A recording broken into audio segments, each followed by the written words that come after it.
Assalamualaikum warahmatullahi wabarakatuh. Perkenalkan, nama saya Titis Nurul Fitriah dengan NIM 23210109004. Di sini saya akan mempresentasikan hasil proposal saya yang berjudul Implementasi Pembelajaran IPS berbasis praktik SDGs untuk menumbuhkan kesadaran sosial siswa kelas 7 di SMP 1 Negeri Bangsalsari tahun ajaran 2025-2026. Selanjutnya yaitu adalah latar belakang. Di latar belakang, dominasi metode konvensional, yaitu pembelajaran IPS di SMP masih didominasi metode hafalan atau teoritis.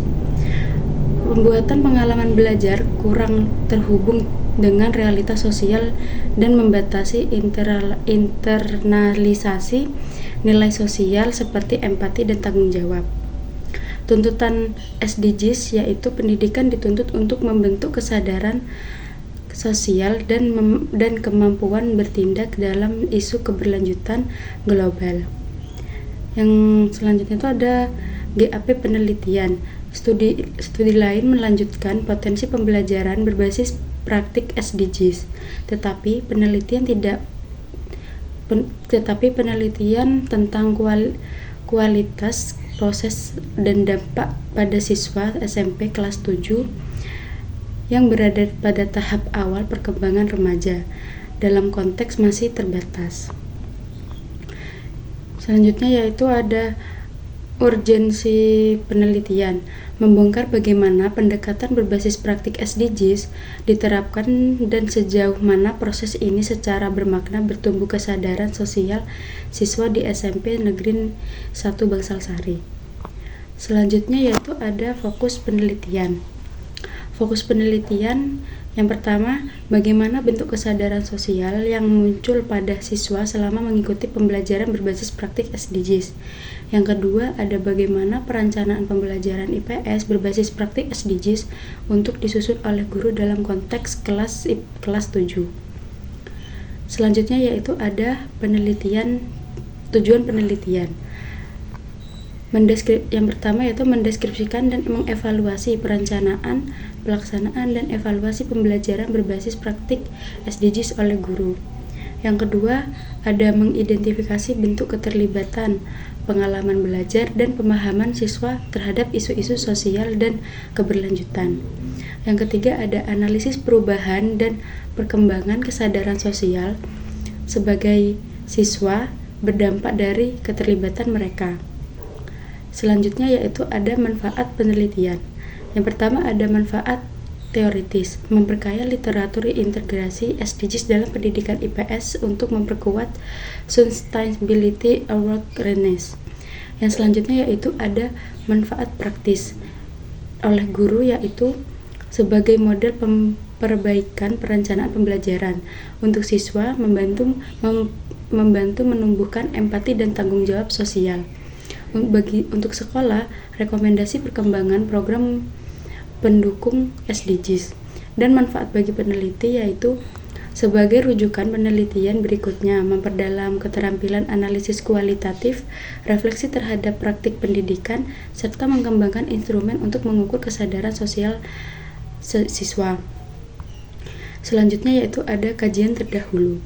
Di sini saya mendapatkan 5 referensi dari kajian terdahulu. Yang pertama dari Maharjan pada tahun 2022 dengan judul Implementasi of Design Based Learning for the Development of SDGs Educational Games.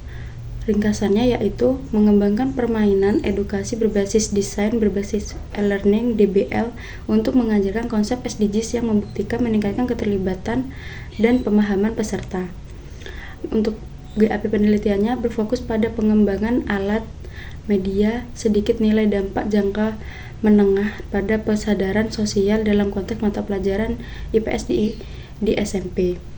Yang kedua yaitu ada Lestari pada tahun 2024. Judulnya Penerapan Edukasi SDGs di Lingkungan Sekolah guna meningkatkan partisipasi siswa. Di dalam isi tersebut terdapat ringkasan implementasi edukasi SDGs mendorong partisipasi siswa pada proyek aksi sosial dan meningkatkan pemahaman nilai keberlanjutan.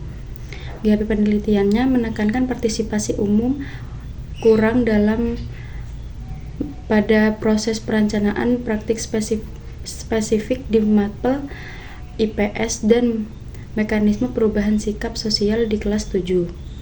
Yang ketiga ada Simanjuntak pada tahun 2024 dengan judul Peran Pembelajaran IPS dalam Pengembangan Kesadaran Sosial. Ringkasannya, penegasan bahwa pendekatan kontekstual dan proyek dalam IPS dapat meningkatkan keterlibatan siswa dalam aktivitas sosial. GAP penelitiannya belum membahas tentang peran kerangka SDGs sebagai struktur pedagogis spesifik dalam pembelajaran IPS di jenjang SMP. Selanjutnya ada Markus pada tahun 2025 dengan judul Aspect of a Module Based of Sustainable Development Goals. Ringkasannya, penggunaan modul berbasis SDGs meningkatkan kemampuan kognitif dan partisipasi siswa. Untuk GAP penelitiannya lebih fokus pada aspek kognitif dan efektif produk digital, kurang menelaah perubahan efektif atau kesadaran sosial secara kualitatif. Yang terakhir dari Arifin pada tahun 2024 dengan judul Membangun Kesadaran Membangun Kesadaran Sosial Siswa Sejak Dini Melalui Pendidikan IPS, dengan ringkasan strategi penguatan karakter di IPS seperti diskusi, proyek, refleksi, efektif menumbuhkan empati dan kerjasama di sekolah dasar. Fokus penelitiannya untuk GAP, fokus penelitian dilakukan pada tingkat dasar SD, tidak digunakan SDGs sebagai kerangka tematik utama. Selanjutnya yaitu ada metode penelitian. Yang pertama, untuk pendekatan di sini saya menggunakan kualitatif dengan jenis studi kasus. Yang kedua, lokasinya di SMPN 1 Negeri Bangsal Sali, Jember. Yang ketiga yaitu ada subjek yang terdiri dari guru kelas IPS 7, siswa kelas 7, dan kepala sekolah atau wakil kurikulum. Selanjutnya, teknik pengumpulan dan analisis data. Yang pertama ada teknik pengumpulan data, yaitu observasi, partisipasi moderat, wawancara mendalam, dan dokumentasi seperti RPP, modul ajar, foto kegiatan. Untuk analisis datanya, yang pertama pengumpulan data, yang kedua kondensasi data, yang ketiga penyajian data, dan yang terakhir penarikan kesimpulan dan verifikasi. Selanjutnya keabsahan data. Yang pertama ada triangulasi sumber, yaitu membandingkan data dari guru, siswa, dan dokumen. Yang kedua ada triangulasi teknik, yaitu membandingkan hasil observasi, wawancara, dan dokumentasi.